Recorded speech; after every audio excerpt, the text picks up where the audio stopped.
people with celiac disease have been warned many eateries are still serving meals containing harmful levels of gluten despite being advertised as gluten-free. Nearly 1 in 10 gluten-free meals sold in Melbourne were found to contain gluten, according to a study published in the Medical Journal of Australia on Monday. Some meals contain such high levels of gluten that they would be considered unsafe for people with celiac disease by food safety authorities. The research has led to calls by Celiac Australia for improved education and awareness of restaurant and cafe food staff.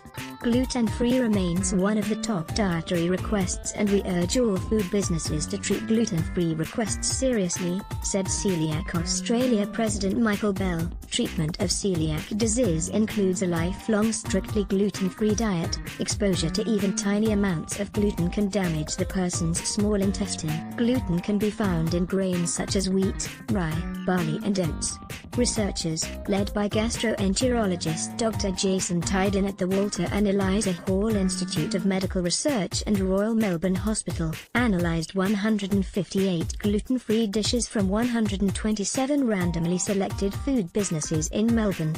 They found 9%, or 14, contained detectable gluten and were therefore not compliant with the Food Standards Australia-New Zealand (FSANZ) definition of gluten-free. Of these non-compliant dishes, 9 contained more than 20 parts per million ppm gluten, the upper threshold for safe gluten intake in Europe and the United States.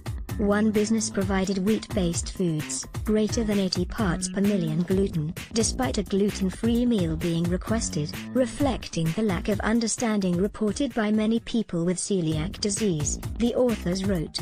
An additional survey of food staff found only 10% had good knowledge of FSANZ guidelines. They were also particularly ignorant about spelt, which contains gluten.